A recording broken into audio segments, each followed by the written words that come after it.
Hello dear students, ये mid term का आज एग्जाम हुआ था मॉर्निंग वाले बच्चों का, मैथमेटिक्स का बेसिक का। तो इसके जो एमसीक्यू है ना उसके आंसर बता रहा हूँ। बाकी जो आंसर है ना, जब आंसर की आएगी आप उसमें देख लेना, ठीक है। तो जो पहला क्वेश्चन है इसने बोला मूल बिंदु से इसकी दूरी निकालनी थी, आपको डिस्टेंस निकालनी थी ओरिजिन से। तो ओरिजिन से जब डिस्टेंस निकालनी होती है तो फॉर्मूला क्या होता है, X square square plus Y का स्क्वायर रूट में। देखो जिन बच्चों ने मेरी पुरानी वीडियो देखी होगी उन्हें बहुत बेनिफिट मिला होगा, है ना। तो मैंने इनमें सारे करवाए भी थे, ठीक है। और अगर आपको सपोर्ट है मैं ऐसी और वीडियोस आपके लिए लाता रहूंगा। तो सेकंड क्वेश्चन का आंसर जो था, इसने बोला था इसके प्राइम फैक्टर करने, मैंने यहाँ पे करके दिखा दिए। तो दो कितनी बार है, 3 बार, 3 एक बार और 19 एक बार, ये आंसर आ गया बी, ठीक है। फिर उसके बाद ये थर्ड है, इसने बोला साइन ए की वैल्यू ये दे रखी है तो कोस ए की वैल्यू निकालो। तो आपको इस तरीके से करना था, और ये बहुत रटा क्वेश्चन था, तो बच्चों ने बहुत प्रैक्टिस करी हुई है, मैंने बहुत बार करवा रखा है। ये 3 है, ये 5 है तो 4 आ जाएगा पाइथागोरस थ्योरम से। तो कोस का फॉर्मूला बी अपॉन में एच होता है, तो ये आंसर आएगा 4/5, ठीक है। उसके बाद यहाँ पर इसने बोला है कि अगर शून्य का गुणनफल 2 है तो के की वैल्यू क्या होगी, यानी कि हमें अल्फा बीटा 2 दे रखा है। और क्या होता है शून्य का गुणनफल का फॉर्मूला सी अपॉन में ए होता है। तो सी अपॉन में ए की वैल्यू कितनी दे रखी है, 2, ठीक है। तो क्योंकि देखो ये 2 दे रखा था ना, अब सी कितना है, देखो एक्स के साथ वाले को ए बोलते हैं, इसको 20 को सी, तो सी बाय ए पुट कर दिया, क्रॉस मल्टीप्लाई कर दी, तो -7/2 आंसर आ गया। फिर देखो ये बहुत सिंपल था, ये लाइन इसके पैरेलल है, ये इसका डबल है, तो ये भी इसका डबल होगा। नहीं तो आप इस ऐसे कर सकते हो, एडी बटे में डीबी बराबर ए बटे में ई सी, क्रॉस मल्टीप्लाई करोगे आंसर आ जाएगा, ठीक है। उसके बाद यहाँ पर नेक्स्ट ये कह रहा है कि 21 सेंटीमीटर त्रिज्या का एक वृत्त है, आपको सेमी सर्कल का एरिया निकालना है। तो सेमी सर्कल का फॉर्मूला क्या होता है, पाई आर स्क्वायर अपॉन में 2 होता है, ठीक है। तो पाई की वैल्यू कितनी है, 22/7, और आर 2 बार लिख लिया, नीचे 2 आएगा जरूर, फिर इसे सॉल्व कर दिया, काट दिया, तो 693 आ गया। फॉर्मूला पता तो कर लोगे, मैंने आपको जो पुरानी वीडियोस बच्चे देखते हैं मैं बोला भी था फॉर्मूला अच्छे से करो।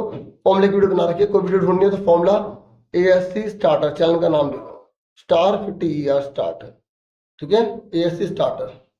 तो अब इसने बोला है मोड हमें दे रखा है, मीन दे रखा है, मोड दे रखा है, आपको मीडियन निकालना। तो फॉर्मूला मैंने आपको बताया था, ये mode equal to 3 median minus 2 mean. तो पुट कर दो, इसको उधर ले जाओ, सॉल्व करेंगे तो 24 आ जाएगा, ठीक है। फिर उसके बाद यहाँ पर इसने बोला है कि 45 डिग्री का एंगल है और ये 7 है, तो ये मैंने कहा था आपको बताया था, अगर ये 45 है तो ये और ये हमेशा बराबर होते हैं, ये 7 है ये भी 7 होगा, ठीक है। फिर उसके बाद ये वाला क्वेश्चन भी ऐसा मैंने आपको करवाया था, मैंने कहा था जब ऐसा कोई क्वेश्चन आ जाए तो 2 ट्रायंगल बना लो। तो इसने बोला A55 है, देखो सेम बनाना, ABC लिख लो, ABC, DEF लिख दो, DEF ऐसे लिख लिया। A55 का है तो ये 55 है तो ये भी 55 होगा, सिमिलर है ना इसलिए। और E45 है, E अगर कौन से ये 45 तो ये 45 होगा। अब एक ट्रायंगल के एंगल का कितना होता है, 180, तो दोनों को जोड़ के 180 में से घटा देंगे तो 80 आ गया, ये भी 80 आएगा।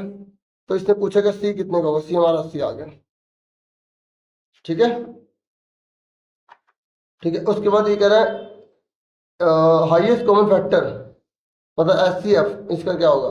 तो देखो 77 के टुकड़े कर दिए, 132 के दोनों में सेम क्या है 11, तो 11 आंसर है, ठीक है। उसके बाद इसने बोला है कि मिड पॉइंट निकालो, तो दोनों को जोड़ के आधा कर दो, 7 में 3 का 4, 4 का 2, 5 3 8 8 का 4, तो आंसर आ गया। फिर उसके बाद नेक्स्ट क्वेश्चन है, ये कह रहा है घड़ी की मिनट की सुई 10 मिनट में कितने डिग्री कौन बनाएगी। तो मैंने आपको बताया था 1 मिनट में कितने डिग्री बनते हैं, 6 डिग्री, तो 10 मिनट में कितने बनेंगे, 6 × 10, तो 60 डिग्री आ गया, ठीक है ना। उसके बाद यहाँ पर देखो इसने बोला कि पतंग उड़ रही है, तो ये जमीन से क्षैतिज से बोला ना, ये 25√3 है। तो ये कह रहा है अगर 60 डिग्री का है तो आपको डोरी की लंबाई निकालनी है। तो इन दोनों में कौन सा फॉर्मूला होता है, साइन थीटा का। तो साइन 60 P अपॉन में H होता है, साइन 60 की वैल्यू कितनी होती है, √3/2, ये 25√3 अपॉन में H, √3 से √3 कट गया, क्रॉस मल्टीप्लाई कर दी तो H = 50 आ गया। थोड़ा शॉर्ट में बता पा रहा हूँ, ठीक है। बाद में मैं कोशिश करूंगा पूरे पेपर को समझाने की, ठीक है, जो फाइनल टर्म में, ताकि आपके काम आ जाए, ठीक है। उसके बाद ये बोल रहा है कि अगर ऐसा है तो पैरेलल कब होगा, पैरेलल कब होगा जब एक बराबर नहीं होगा, ठीक है। फॉर्मूले मैंने आपको सारे दे रखे हैं, तो जिन्होंने करा होगा उनको बेनिफिट मिला होगा।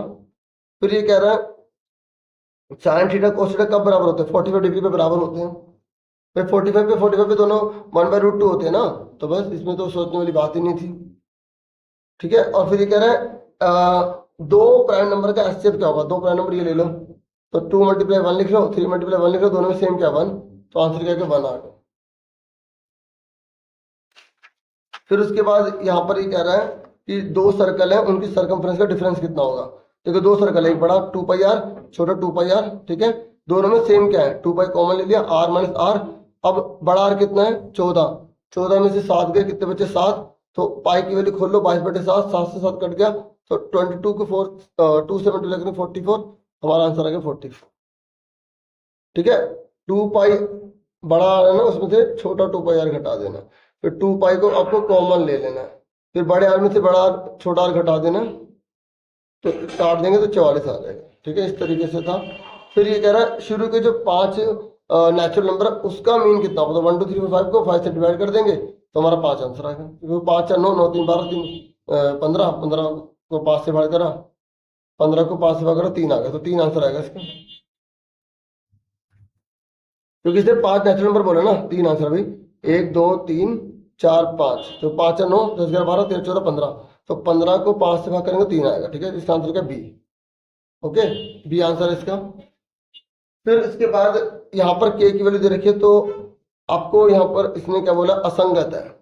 असंगत यानी कि क्या होता है इनकंसिस्टेंट, इनकंसिस्टेंट का मतलब क्या होता है a1/a2 b1/b2 बराबर नहीं c1/c2, इसको हम क्या बोलते हैं, ये रहा। तो ये कह रहा है इसका आंसर इसलिए निकला क्योंकि ये फॉर्मूला होता है, रीजन भी ठीक है, ये भी ठीक है।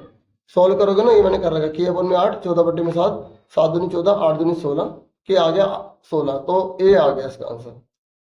ठीक है, तो ए क्यों, क्योंकि जो भी असंगत होते हैं उसमें इस तरीके की सिचुएशन पाई जाती है, तो रीजन भी ठीक लिखा है और ये भी सही है, तो इसलिए इसका आंसर क्या ए।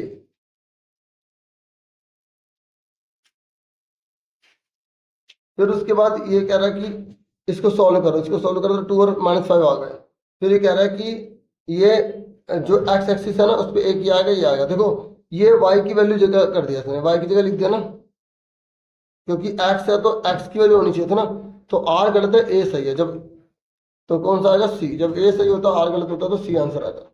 अब बाकी जो है ना मैं अभी नहीं समझा पाऊंगा, पेपर दिखा देता हूँ ताकि जिनको नहीं पता वो प्रैक्टिस कर लेंगे। इसको बटे में ले जाना था, बुक से क्वेश्चन दिए थे, जिन्होंने बुक से प्रैक्टिस कर रखी है वो बहुत अच्छा स्कोर कर लेंगे। ठीक है, देखो आप इसमें इसके टुकड़े करके ना फिर कॉमन ले लोगे, फिर बोल लोगे ये अभाज्य संख्या नहीं है, कॉम्पोजिट नंबर है, इसके फैक्टर करने थे आपको। ठीक है, यहाँ पर आप सॉल्व कर देंगे इसको, इस तरीके के क्वेश्चन। अब पहले एक बार दोनों को जोड़ते हैं, एक बार घटाते हैं, सिंपल इक्वेशन बनाते हैं, फिर सॉल्व करते हैं इस तरीके के क्वेश्चन को।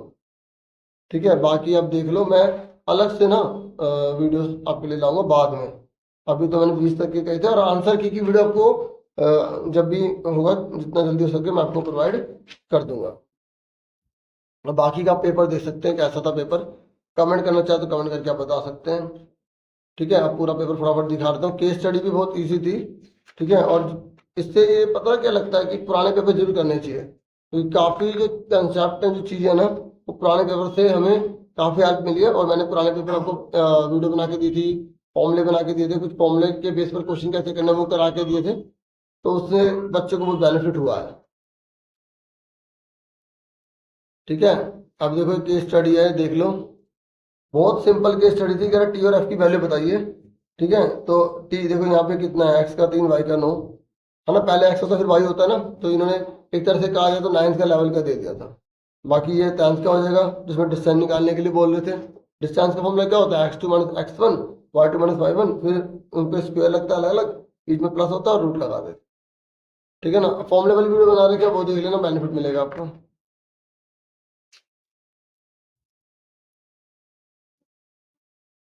ठीक है, यहाँ पे सेक्टर का फॉर्मूला लगाना था, मेजर सेक्टर हो गया, सेगमेंट का जो जो बोला उसके अकॉर्डिंग, चाप की लंबाई बोला है तो आपको लेंथ ऑफ आर्क लगाना था, θ/360 2πr। ठीक है, बहुत सिंपल सी केस स्टडी, मुश्किल नहीं थी। बाकी आपको कैसा लगा पेपर कमेंट करके बता सकते हो तो बता दीजिएगा। ठीक है, इससे और बच्चों को और ज़्यादा जानकारी मिलेगी। ठीक है, ये आपके सेकंड चैप्टर से केस स्टडी बना के दी है। ठीक है, तो अभी फिलहाल वीडियो में इतना ही। Thank you for watching and listening carefully. Take care student.